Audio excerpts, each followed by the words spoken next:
Universitas Pembangunan Indonesia Manado. Demi memenuhi tugas mata kuliah Pendidikan Budaya Anti Korupsi dengan dosen pengampu Dr. Randa Debbie Ciharende MSI.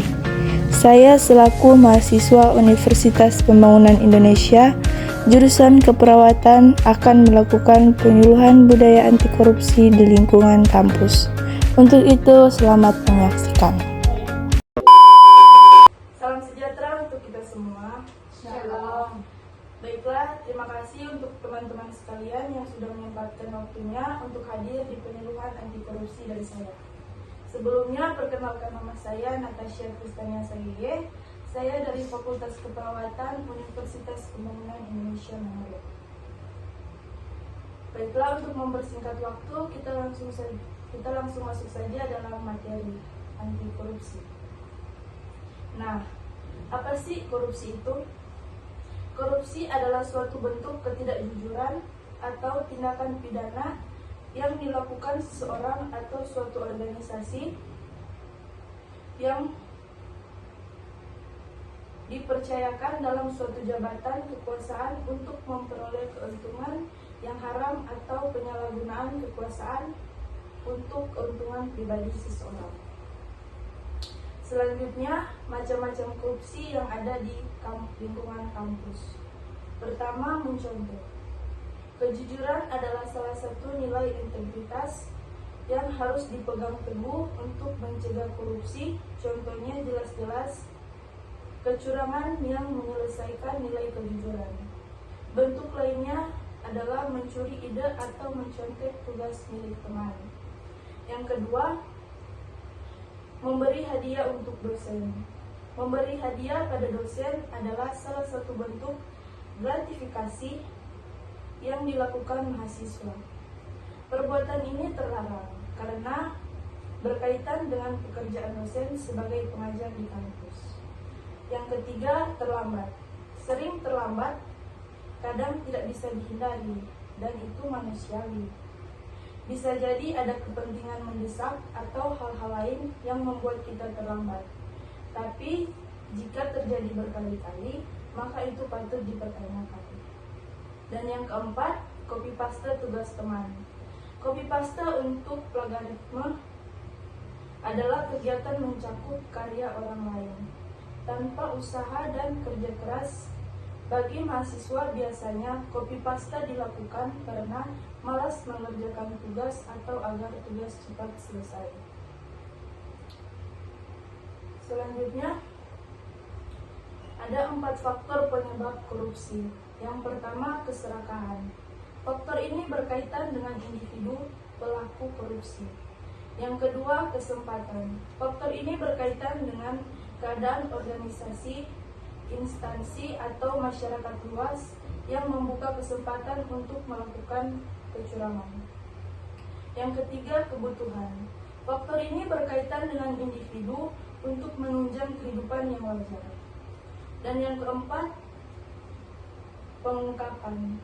Faktor ini berkaitan dengan tindakan atau konsekuensi yang dihadapi oleh pelaku kecurangan apabila ditemukan. Selain itu, beberapa faktor penyebab korupsi lainnya adalah kurangnya pengawasan dan kontrol, kurangnya transparansi, gaji yang tidak memadai, budaya dan norma sosial yang mendukung korupsi. Selanjutnya, cara mencegah terjadinya korupsi di lingkungan kampus. Untuk dapat berperan secara optimal adalah pembenahan terhadap diri dan kampusnya. Dengan kata lain, mahasiswa harus mendemonstrasikan bahwa diri dan kampusnya harus bersih dan jauh dari perbuatan korupsi dan menciptakan lingkungan yang bebas, mulai dari lingkungan yang paling terdekat sampai nasional. Memberikan pendidikan anti korupsi sangat baik pada masyarakat dan bahaya melakukan tindakan korupsi. Baik, sekian materi dari saya. Apakah ada yang mau bertanya?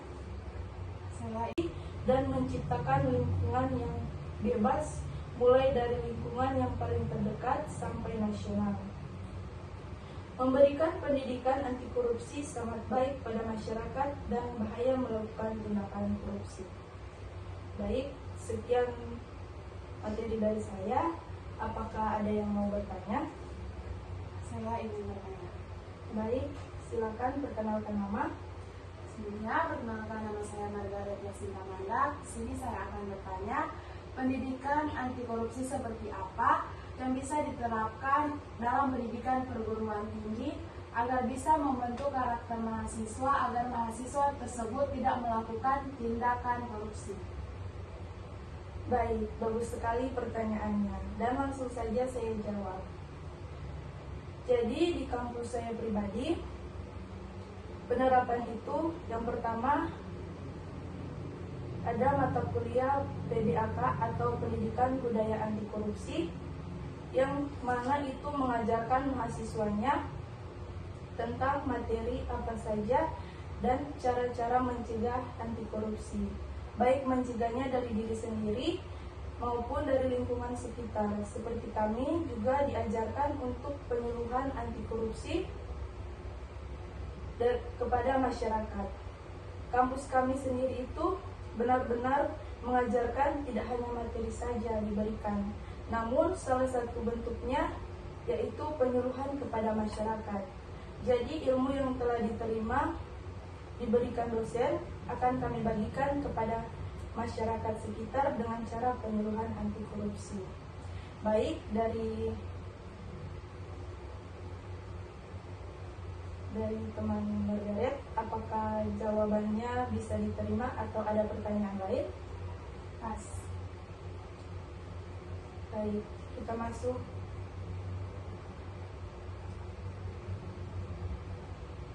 Oke, maka sampailah kita pada penghujung acara. Sekian dari saya. Terima kasih atas partisipasi dari teman-teman. Saya mohon maaf jika ada kesalahan dalam berbicara. Terima kasih.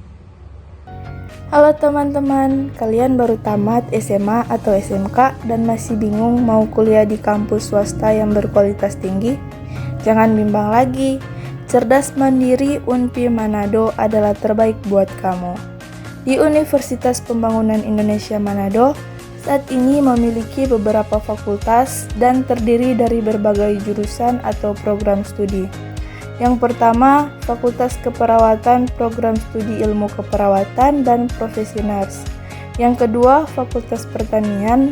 Yang ketiga, Fakultas Ilmu Sosial dan Ilmu Politik. Yang keempat, Fakultas Hukum.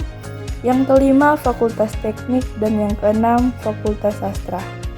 Mari bergabung wujudkan cita-citamu bersama kami di Universitas Pembangunan Indonesia Manado.